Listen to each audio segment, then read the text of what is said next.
Good morning, guys. This is your NTEU Executive Board. I'm Nick.barrett, the chapter secretary. We also have our president, Jorge.llanos, our vice president, Derrick.arnold, and holding the camera is our treasurer, Alfonso.ortiz. We're going to try something a little new. We want to do a roundtable discussion about the current issues, and we want to have an open discussion about what's going on and how we feel about it and what the chapter is going to be doing in these situations.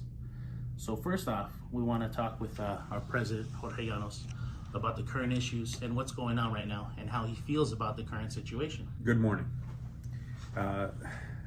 It hasn't been easy. We've had a bad couple of years. It hasn't sat well with us. It hasn't sat well with a lot of the employees. It has created an environment of distrust, an environment of wondering what's going to happen. With that said, we have been preparing as a chapter for the protection of all the employees, a series of grievances, a series of communication with political parties, with representatives, and we've been burning the midnight oil in talking to all these people, trying to lobby, trying to make them listen to what is going on. It looks like we have been somewhat successful at one point, but like everything in the government, things are slow. They don't work from one day to the next, but they are listening. We're starting to see light at the end of the tunnel, and hopefully we'll have some good news for you here in the near future. Now, Jorge, speaking about that light at the tunnel and some of the grievances that are filed by the chapter, we did file something based upon the agency changing the way that they initiate punishment in regards to the vaccine. Can you speak on that? Yes. You're referring to the Herbie process. Correct. In the past, Herbie has been used for the evaluation of an employee, and that's it. The system does allow for other processes. However, historically here in San Diego, that's all it's been used for. It's a process that is very computerized. There's no humanity in it, and it allows management to not even really evaluate the employee without just writing something. We're not black and white. That's a super important point. The humanity part is a big portion of our grievance for the Herbie, the change of Herbie and how it's being used. The union has a right to represent you. We want to represent you. And a part of that process is when you get pulled in by a supervisor, they're going to sit down with you. They're going to give you what's called a line guard notice. If you read that, that is your rights to union representation. Taking the human element out of that situation doesn't allow for that to occur, meaning that the employee might not know that they need to seek union representation because there's something sitting in their email inbox. That process has to take place so that the union can get involved because the employee requested representation, and then we can do what we have to do in order to defend you. They took that process out completely, violated your rights and violated our rights to represent you, and it puts us at a huge disadvantage.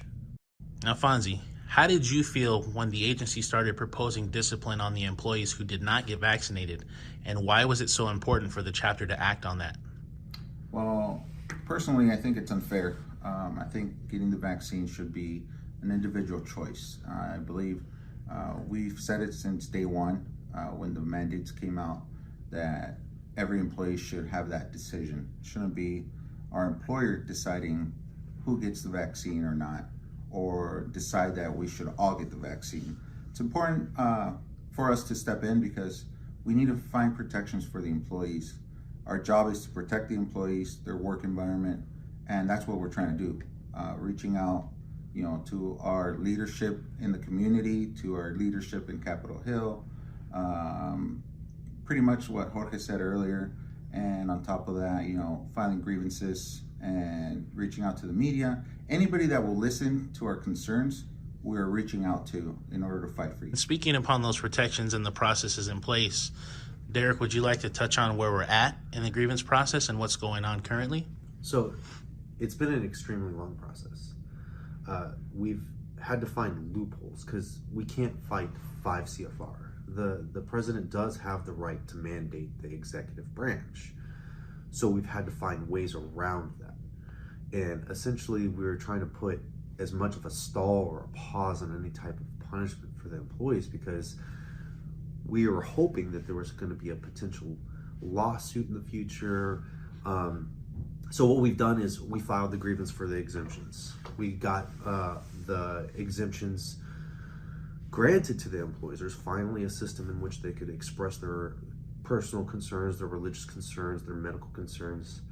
And then we started seeing the punishment. There was about that we're going to receive in punishment. We fought that, and then we started to notice the Herbie issue that we talked about. And like they changed the process completely. So we filed on that, basically continuing to put that pause on any type of punishment for our employees. Then you move forward a little bit further, and then injunction happens from the federal judge. And now, essentially, we've put a pause so long on the punishment for our employees that we were able to like halt it because nothing's moving forward at this point. We've been extremely successful at what we've done. So it's good to hear that we've got certain protections in place and we do have a plan set up to help the employees. I would say that another hot topic at the moment is the temporary pause of AT-SET and firearms. And that's something that a lot of employees have brought up to the chapter. Mostly the people that were affected brought up the fact that it's wrong and it violates their BRMP. Some of the other employees on the line that have been working at San Ysidro and Otay Mesa have brought up the fact that with these extra people helping out, it's alleviated the draft. So one of the things that the chapter has looked into is the fact that we need to create a temporary fix for the staffing issue. And that's something that Jorge has been working really hard on. And Jorge, would you like to speak on the efforts that you've made to help alleviate the draft? Yes, we have been reaching out to our representatives for TDYs. We have reached out to headquarters for TDYs. Any kind of help that will alleviate the issue. It hasn't been easy.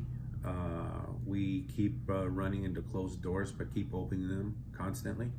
That's one remedy. Unfortunately, the remedy that the agency found was the violation of the units. By that said, unfortunately, both SET and firearms were removed from their units and placed back on the push. With that said, it was a very creative interpretation in their part. However, we're not in agreement with that interpretation. We believe that their BRMP choices should be honored, respected, and they should remain for the remainder of the year or whatever term that unit is for. We have filed against the agency for the violation of those 2 units. We're not at all in agreement with that. So hopefully here in the near future we'll be seeing a good remedy, something that'll be positive, not just a win, but a win in the sense that they will go back and do their jobs the way they're supposed to. I would like to add also, you were on that conference call with the EACs speaking about what got us in the situation in the first place. FLETC shut down. Yes. And we were very vocal about there needs to be another option for our employees to get through the training process in order to get them back to the push. How many new hires do we have in the pipeline right now? There's approximately about employees that are in the pipeline.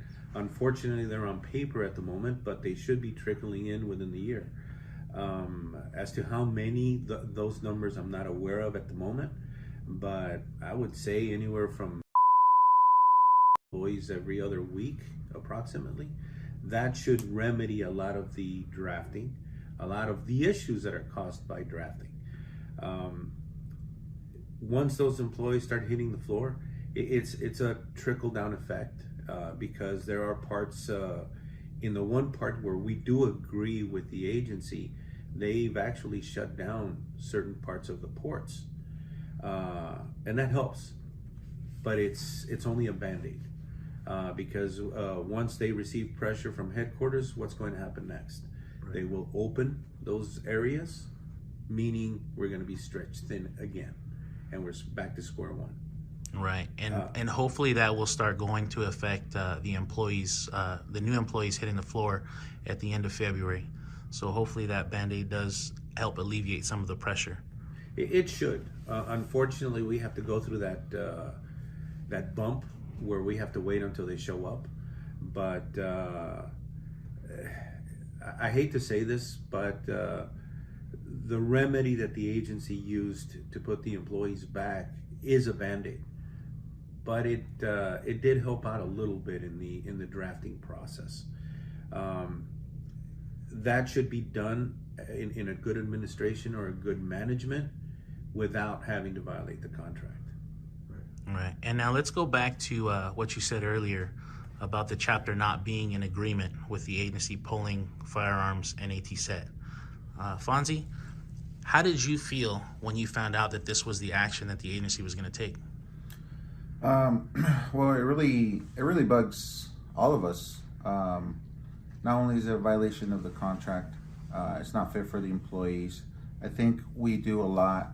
AT-SAT is a key player in catching, all the stuff that we're supposed to interdict here at the border. So we're not happy at all. We're not happy at all, and we're going to keep pushing. We'll take the grievance as far as we need to in order to resolve this as soon as possible. All right, and Derrick, what has the chapter actually done to come back at the agency for pulling firearms and AT-SET? Well, there's a grievance that's in play. It's a significant grievance.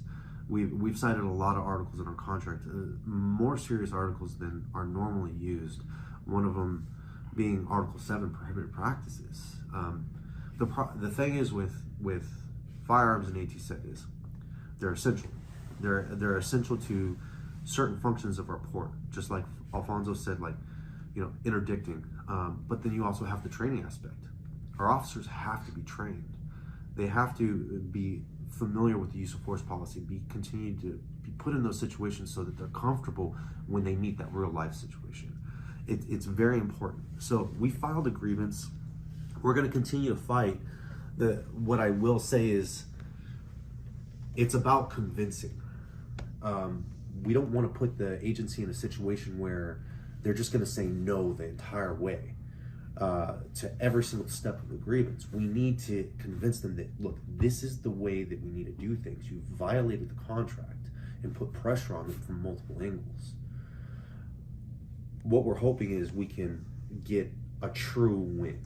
We don't want to ask for something, and it's one of those things, but be careful what you ask for. Kind of like what happened with PVDT. We did file a grievance for PVDT, and look at what happened. The agency, they made the move, okay, we're going to take AT-SET from PVDT. But then that created holes, because now operations had to staff PVDT. And what did they do with AT-SET? They put them on a push. We're not okay with this. We're not okay with this whatsoever. So what we're looking for, as Jorge said earlier, is we're looking for a true win. We want to be very insightful and tactical about how we do this, so that when they do return, they return to their unit doing what they wanted to do when they put in for their bid rotation.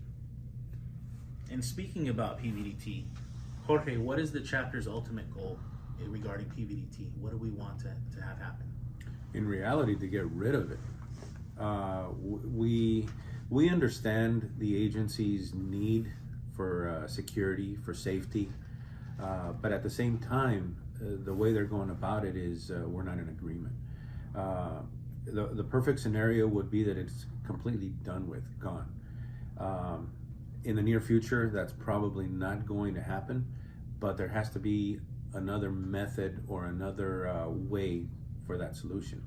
And the solution is with help from other agencies, with help from our next door government. There has to be a solution. So we have been pressuring not just the agency, but all other stakeholders that have any interest in the border. And conversation is had at the moment. So we are seeing advancement. We are seeing people starting to think about the issue. The caravans, the different countries that are hitting us are causing these problems. And even though it's not talked about very much, we believe that if somehow these caravans are held back, we don't have a need for PDVT. I think like a big point that I think is continuing to be hit upon throughout this whole discussion is that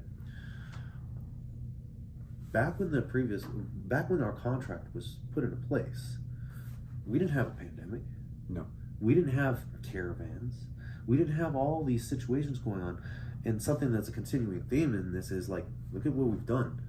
Right. We've had to pull out all the stops. We have to go to outside sources, outside of the agency, outside of the contract in order to try to continue to provide, because we can't just solely rely on the contract at this point. It doesn't Correct. speak about these things. And we've continued to do that. We found places to put pressure that is making movements. That's correct. Well, guys, this has been the first of many roundtable discussions from your NTEU Chapter 105 Executive Board. We'd like to continue doing these, but in order to do them, we ask that you reach out to us and bring us your questions, bring us your concerns. Let us know what's bothering you so that we can address it in this forum. We really want to be here for you guys, and we want to make this an ongoing process that involves you. Thank you for listening.